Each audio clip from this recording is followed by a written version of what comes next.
महाविकास आघाडीचं सरकार पडलं आणि ज्यानंतर महायुतीचं सरकार आलं 2023 मध्ये, त्यानंतर सर्वात आधी जर उपवर्गीकरणाचा प्रयास करण्याची सुरुवात कुठून झाली असेल तर ती बार्टीमधनं झाली. हे तुम्हा सगळ्यांना पहिले लक्षात घ्यावं लागेल की याची सुरुवात झाली कुठनं. कारण की जोपर्यंत समस्या आपल्याला माहिती होणार नाही आपण उपाय शोधू शकणार नाही. बार्टीवरनं सुरुवात झाली. बार्टीमध्ये आपले एक संचालक होते धम्मज्योती गजबिये, ते फार चांगलं तिथं काम करत होते. त्यावेळेस अचानक 2023 मध्ये जशी महायुतीची सरकार आली, म्हणजे बीजेपी प्रणित सरकार आली, त्यांनी सर्वात आधी तिथे इंदिरा आसवार नावाच्या एका महिलेला आणलं.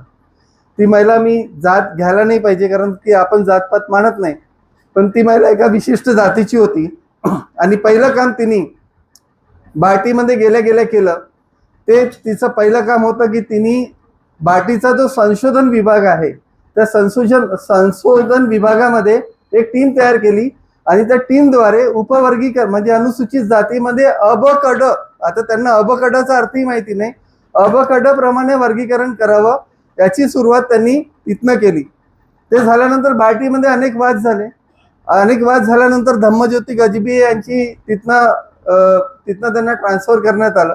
चर्मकार विभागात त्यांना, चर्मकार महासंघात त्यांना पाठवण्यात आलं. त्यानंतर ही लढाई बऱ्याच 3-4 महिने झाली, कारण की मी त्या लढाईचा साक्षीदार होतो. धम्मज्योती गजबिये यांची बाजू मी मॅटमध्ये आणि उच्च न्यायालयामध्ये मांडत होतो, म्हणून मला हा सगळा प्रकार माहिती आहे. त्यावेळेस तत्कालीन तिथले जी सगळी यंत्रणा होती आणि आपली जी अनुसूचित जातीची जी बौद्ध समाजाची विशेष करून आणि चामार समाजाची विशेष करून जी मंडळी होती त्यांचा ह्या गोष्टीला विरोध होता. पण सरकार बीजेपीचं असल्यामुळे त्या व्यक्तीला सगळ्याच प्रकारचं असिस्टंट आणि ताकद जी आपण म्हणतो ती तिच्या मागे लावली होती. धम्मज्योती गजबिये नंतर तिथे सुनील वारे आले. सुनील वारे आल्यानंतर ह्या दोघांनी मिळून पहिला रिपोर्ट तयार केला आरक्षणाचा अ ब क डचा. तो रिपोर्ट, त्या रिपोर्टचे तुम्ही तथ्य पाहिले, आकडे पाहिले, ते सगळे बनावटी आहेत. त्यांनी 2011 आणि 1991चा सेन्ससचा दाखला दिला, परंतु जर तो सेन्सस तुम्ही तपासला तर पाहिजे त्या पद्धतीनं तुम्हाला जे आकडे असायला पाहिजे ते आकडे तुम्हाला दिसत नाही. त्याच्यानंतर त्यांनी आणखी एक फार मोठा म्हणजे शोध लावला. तो शोध असा की बौद्धांची संख्या 1962 पासून 3 पटीनं वाढली आणि मातंगांची जनसंख्या त्या मनाने कमी झाली. आणि तुम्हाला आश्चर्य वाटेल की जर तो रिपोर्ट तुम्ही पाहिला तर तो रिपोर्ट बनवणारे जी लोक होती त्याच्यामध्ये सुनील वारे होते आणि मातंग समाजाचे सगळे मंडळी होती. तो रिपोर्ट बनवल्यानंतर त्यावेळेसचे तत्कालीन जे एकनाथ शिंदे साहेब होते मुख्यमंत्री, त्यांच्याकडे तो रिपोर्ट गेला आणि तो रिपोर्ट गेल्यानंतर एकनाथ शिंदे साहेबांच्या अध्यक्षतेखाली एक समिती अनुसूचित जातीमध्ये उपवर्गीकरण करण्यासाठी निर्माण करण्यात आली. हे सगळं 2024च्या जुलैपर्यंत चाललं. आणि हे सगळं होत असताना एक सर्वात महत्वाची बाब म्हणजे ही कमिटी कशा पद्धतीनं काम करत होती. म्हणजे कोणती कमिटी? पहिली जी एकनाथ शिंदे साहेबांची जी कमिटी होती त्या कमिटीला जो रिपोर्ट सुपूर्द करण्यात आला, तो रिपोर्ट जेव्हा बनवला तेव्हा त्या रिपोर्टच्या संबंधानं कोणत्याही सूचना आक्षेप मागवण्यात आलेले नव्हते. आता प्रश्न असा होता की अनुसूचित जातीमधलं उपवर्गीकरण नेमकं काय? कारण की दाखले देत असताना उपवर्गीकरणाचे अनेक प्रकार असू शकतात, पण हे अ ब क ड हा जो प्रकार आहे हा त्यांनी तामिळनाडूमध्ये जे उपवर्गीकरणाचा जो घाट चालवला होता 2004 साली, किंवा आंध्र प्रदेश सरकारने जो घाट चालवला होता तिथनं ते इन्स्पायर्ड होऊन त्यांनी तो अ ब क ड जो आहे उपविभागीकरणाचा तो घाट मांडलेला होता. त्यानंतर 1 ऑगस्ट 2024ला जो state of Punjab versus Javinder Singh मध्ये जो निकाल आला, त्या निकालाने राज्यांना अनुसूचित जातीमध्ये उपवर्गीकरण करण्याची जी आहे मुभा प्रदान केली. आता नेमका हा निर्णय देत असताना जर तुम्ही हा निर्णय वाचला तर सुखदेव थोरात सर आहेत, त्यांना त्या निर्णयाचा पूर्ण अभ्यास आहे. त्याच्यामध्ये तो निर्णय देत असताना ज्या 2 गोष्टी, ज्या मूलभूत गोष्टी आहेत, आरक्षण, जर अनुसूचित जातीला जे आरक्षण मिळालेलं आहे त्याच्या 2 मूलभूत गोष्टी आहेत. म्हणजे तुम्ही म्हणाल सामाजिक आणि शैक्षणिक मागासले, पण त्या गोष्टी नाही आहेत, त्या सेकंडरी आहेत. फर्स्ट आहे अस्पृश्यता आणि दुसरं आहे जातीगत भेदभाव. अस्पृश्यतेमधनं निर्माण झालेला जातीगत भेदभाव आणि त्यामधून उद्भवलेली सामाजिक, आर्थिक आणि शैक्षणिक विषमता, ह्याकरिता अनुसूचित जातींना आरक्षण देण्यात आलं. याची सुरुवात जर आपण बघायची झाली तर 1919 पासून तुम्हाला तो सगळा ऐतिहासिक दाखला द्यावा लागेल, मी त्याच्यात जाणार नाही.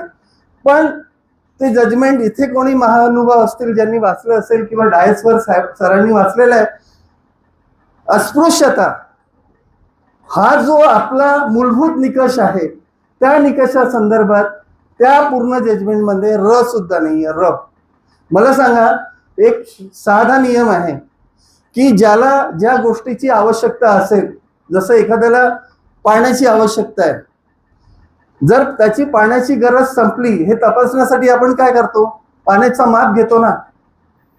त्याच्यानंतर आपण त्याच्यावर येतो की याला पाण्याची गरज आहे किंवा नाही.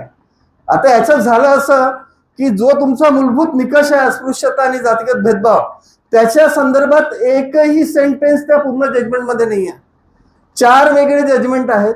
पहिलं जजमेंट तेव्हाचे सरन्यायाधीश जे धनंजय चंद्रचूड होतं, त्यांचं तुम्ही जजमेंट तपासा. 174 पानांचं जजमेंट आहे ते. त्या जजमेंटमध्ये सुद्धा अस्पृश्यता आणि जातीगत भेदभाव हा कमी झाला का, अनुसूचित जाती त्या मानाने विकसित झाल्या का, अनुसूचित जातींवर होणारा अन्याय अत्याचार कमी झाला का, NCRBचा डाटा काय म्हणतो, त्याच्यानंतर वेगवेगळे जे आपले स्टॅटिस्टिक आहेत, म्हणजे ज्याच्याने आपला इंडेक्स फिक्स होतो की तुमची किती आर्थिक उंची अनुसूचित जातींना मिळाली, किती सामाजिक उंची मिळाली, त्या संदर्भात कोणताही अभ्यास त्या संपूर्ण जजमेंटमध्ये नाही. गवई साहेबांच्या जजमेंटमध्ये सुद्धा त्या संदर्भातले 2 ओळी जर तुम्ही मला दाखवून दिलं तर तुम्ही जे म्हणाल ते मी करायला तयार आहे उपवर्गीकरणासाठी. प्रश्न असा आहे की हे जे संपूर्ण उपवर्गीकरणाचं जजमेंट आलेलं आहे त्याच्यामध्ये एक गोष्ट जर तुम्हाला निक्षून मला सांगावीशी वाटते की हे जजमेंट पूर्णपणे दोषपूर्ण आहे. संविधानाच्या बेसिक स्ट्रक्चरला म्हणजे मूलभूत ढाच्याला ते छेद करणारं जजमेंट आहे. तिसरं महत्वाचं म्हणजे आरक्षणाच्या मूलभूत निकषांना, म्हणजे अनुसूचित जातींना देण्यात येणाऱ्या आरक्षणाच्या मूलभूत निकषांना विचारात न घेता पारित केलेलं ते जजमेंट आहे. आर्टिकल 17 हा आपल्या आरक्षणाचा मूळ आहे. आर्टिकल 17 काय म्हणतं कॉन्स्टिट्यूशनचं, अस्पृश्यता, ह्या देशातनं अस्पृश्यता आता हद्दपार झालेली आहे आणि जो नायनाट झालेला आहे ती इलिगल आहे आणि ती अस्पृश्यता कोणीच प्रॅक्टिस करू शकत नाही. आता नेमकी अस्पृश्यता ही अनुसूचित जातींना लागलेला डाग आहे, याच्यात काहीच वाद नाही आहे. आता ज्या आधारावर आम्हाला आरक्षण मिळालेलं आहे तो आधारच जर तुम्ही विचारात घेतला नसेल तर मग ते जजमेंट तुम्ही कसं काय कायदेशीर म्हणू शकता, हा एक फार मोठा प्रश्न आहे.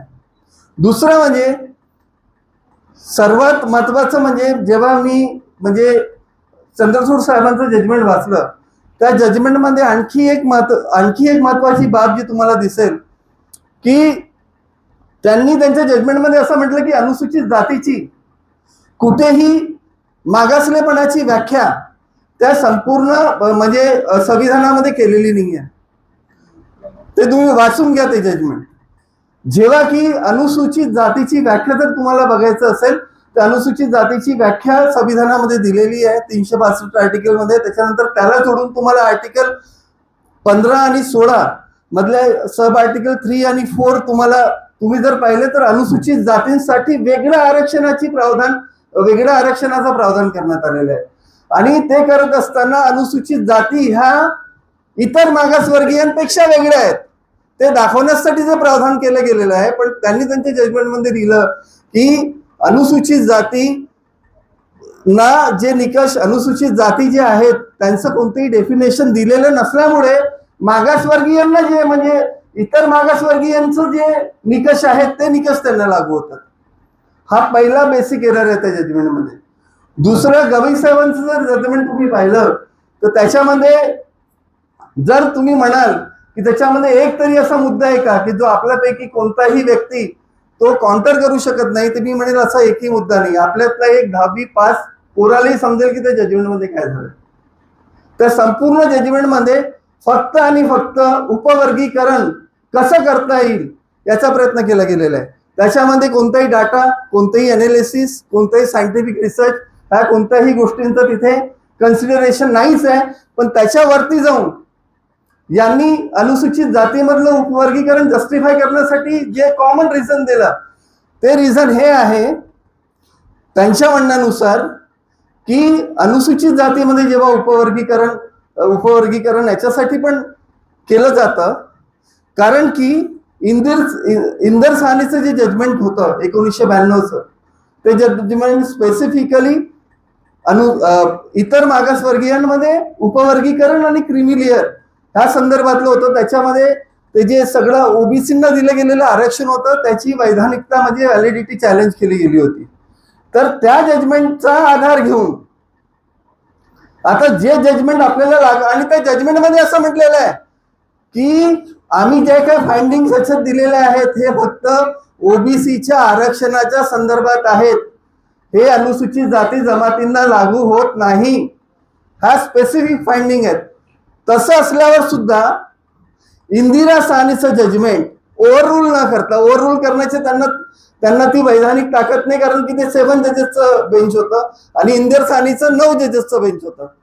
त्या जजमेंटचा जसाचा तसा गैरवापर करून म्हणजे संविधानाची चौकट तोडून म्हणजे केशवानंद भारतीमध्ये म्हटलेलं आहे जे 1975चं फेमस जजमेंट आहे की तुम्ही संविधानाची आत्मा तोडू शकत नाही, तुम्ही त्याचा मूलभूत ढाचा तोडू शकत नाही आणि त्याचे काही निकष लावून दिले. ते सगळे निकष तोडून गवई साहेबांनी त्यांच्या जजमेंटमध्ये म्हणलं की 341 नुसार जे अनुसूचित जाती एक संघ आहेत किंवा एक जिन्सी आहेत हा जो कायदा आहे आणि त्याच्यात विभाजन होऊ शकत नाही, हा कायदा काही आता चांगला कायदा राहिलेला नाही.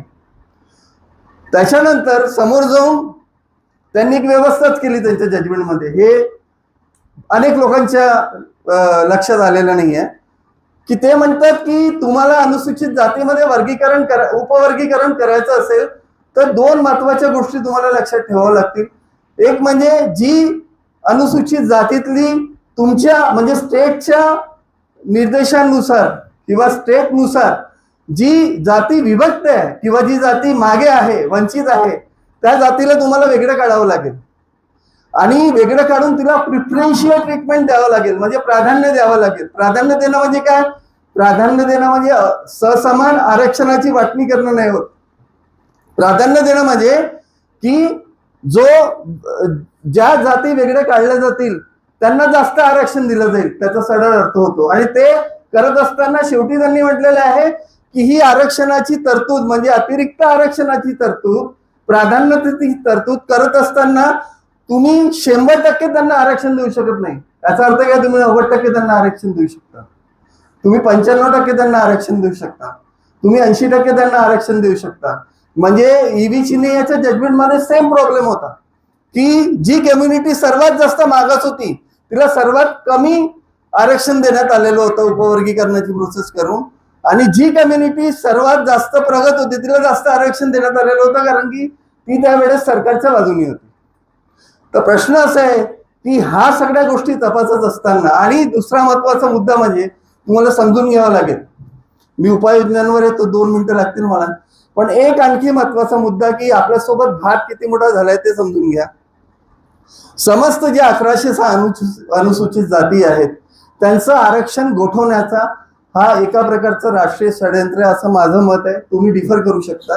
याची सुरुवात तुम्ही हे लक्षात घ्या की इथलं जे सरकार आहे सध्याचं वर्तमान सरकार बीजेपीचं ते अनुसूचित जातींच्या विरोधातलं सरकार आहे. त्यांना अनुसूचित जातींना किती आरक्षण देतात तो ती त्यांची मंशा नाही आहे, किती द्यायचं किंवा नाही द्यायचं. त्यांना आरक्षणाची मूळ व्याख्या तोडायची होती. त्यांनी ती कशी तोडली? आता सध्या जी आरक्षणाची व्याख्या आपल्या संविधानामध्ये आपण बघतो ती आरक्षणाची व्याख्या ही मूलभूत संविधानाच्या संरचनेच्या विरोधात झालेली आहे. 2019 साली जेव्हा बीजेपीचं सरकार आलं आणि जेव्हा त्यांनी ईडब्ल्यूएस आरक्षण आणलं त्या दिवशी आरक्षणाची जी मूलभूत व्याख्या होती संविधानामध्ये, जी आरक्षण फक्त सामाजिक शैक्षणिकरित्या मागासवर्ग म्हणजे ओबीसी आणि त्याच्यानंतर अस्पृश्यता आणि जातीगत भेदभावावर आधारित आरक्षण म्हणजे SC STंना देणारं आरक्षण ह्या संदर्भातली ती व्याख्या होती. आता भावांनो आणि भगिनींनो आता व्याख्या बदललेली आहे. आता काय व्याख्या झालेली आहे की आरक्षणात आणखी एक फॅक्टर जोडले गेलेले आहे की जे तुमच्यावर राज्य करतात, ज्यांनी हजारो वर्ष तुमचं शोषण केलं, ज्या लोकांनी तुम्हाला गुलाम बनवून ठेवलं, आता त्याही लोकांना आरक्षण देतील. म्हणजे जे ऑलरेडी ह्या सिस्टम मध्ये ओव्हर रिप्रेझेंटेटेड आहेत. म्हणजे जसं आमच्या हायकोर्टात वाटोरे साहेब आहेत, आमच्या हायकोर्टात ओव्हर रिप्रेझेंटेशन आहे.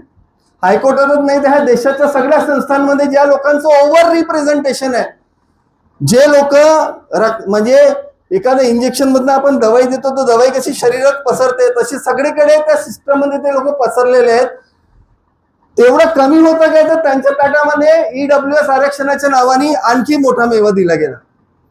आणि तो मेवा देत असताना त्याचा आधार काय केला त्यांनी, तर त्याचा आधार त्यांनी केला की आर्थिक निकषावर देणारं आरक्षण. म्हणजे इकॉनॉमिकली कोणी बॅकवर्ड असेल तर तुम्ही त्याचं सामाजिक आणि शैक्षणिक मागासलं पण तुम्ही मोजू नका.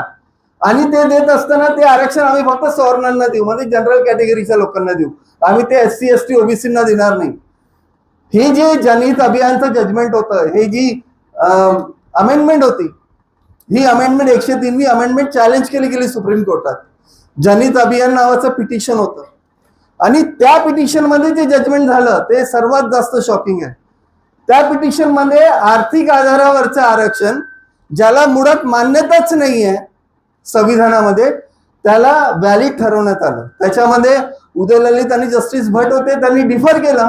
पण ते डिफर करत असताना त्यांचं असं म्हणणं होतं की आर्टिकल 46 मध्ये म्हणजे इतर मागास जातींसाठी किंवा आर्थिकरित्या दुर्बल घटकांसाठी जरी आरक्षण द्यायचं असेल तरी फक्त आर्थिक आधारावर आरक्षण देता येत नाही, कारण की हे संविधानाच्या मूलभूत जी बैठक आहे, जी चौकट आहे, त्या चौकटीला छेद करतं. तिथून आरक्षणाची व्याख्या बदलली. लक्षात घ्या, आज तुम्ही बघा की प्रत्येक ठिकाणी तुम्हाला आर्थिक आधारावर आरक्षण झालं पाहिजे. संविधानामध्ये जे आरक्षण दिलं गेलेलं आहे अनुसूचित जाती जमाती आणि ओबीसींना, ते आरक्षण असंविधानिक आहे. माणूस कुठून जन्मला त्या आधारावरनं नाही, माणसाचं किती शोषण झालं त्या आधारावरनं नाही, त्याला सामाजिक सांस्कृतिक किती मान्यता आहे त्या आधारावर नाही, तर फक्त आणि फक्त त्याच्याकडे किती पैसा आहे, कमी असेल तर त्याला आरक्षण द्या आणि तो स्वर्ण वर्गातलाच असला पाहिजे. त्या संदर्भातलं ते जजमेंट आहे. त्या जजमेंटनी आपल्या आरक्षणाची व्याख्या पूर्णपणे जी आहे ती क्षतिग्रस्त केलेली आहे. आणि त्याच व्याख्येचा आधार घेऊन 1 August 2024 state of Punjab versus Davinder सिंगचं जजमेंट आलेलं आहे. आणि आता आरक्षणाचे 2 वर्ग झालेले आहेत. एक आरक्षण म्हणजे आर्थिक आधारावर मिळणारं ईडब्ल्यूएस आरक्षण, जे त्यांना मिळतं जे तुमच्यावर राज्य करतात, जे सगळे तुमच्या टॅक्सेसचे पैसे जे घेऊन पडून जातात त्या लोकांना देणारं आरक्षण. आणि एक म्हणजे दुर्बल घटकांना म्हणजे आपल्यासारख्या SC ST OBCंना मिळणारं आरक्षण. आता प्रश्न असा आहे की त्या आरक्षणामध्ये कोणतंही उपवर्गीकरण करण्याचा विचार सुद्धा म्हणजे इथल्या काँग्रेसच्या सरकारने सुद्धा केलेला नाहीये.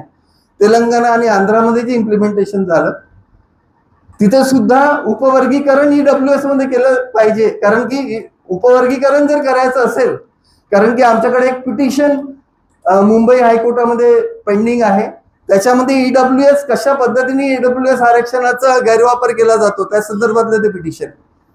तर प्रश्न असा आहे की ईडब्ल्यूएस आरक्षण हे संविधानात आणणंच म्हणजे तुमच्या आरक्षणाला मोठं छेद देणं होतं. ते झालेलं आहे, ते आपण थांबू शकलो नाही, किंवा त्यांचीच सरकार असल्यामुळे आता सगळे वैदिक प्रणालीवर जजमेंट देणं सुप्रीम कोर्टात सुरू आहे. म्हणजे जे सुप्रीम कोर्टात वकील काम करतात ते आम्हाला स्वतः सांगतात, आम्ही सुद्धा 1-2 मॅटरमध्ये जात असतो अधूनमधून. तर हे लक्षात आलेलं आहे की जिथे कुठं SC ST आणि OBCच्या हिताची गोष्ट आहे तिथे जस्ट तुम्हाला रिस्पॉन्ड करत नाही. हा फॅक्ट आहे. लोक हे डायरेक्टली बोलत नाही, लोक बोलायला भीतात. पण मी तुम्हाला सांगतो, जिथे SC ST OBCच्या आरक्षणाचा प्रश्न आला तुम्हाला न्याय मिळत नाही. मिळाला तरी एखाद्या कास्ट व्हॅलिडिटीच्या मॅटरमध्ये मिळेल, अन्यथा तुम्हाला न्याय मिळत नाही.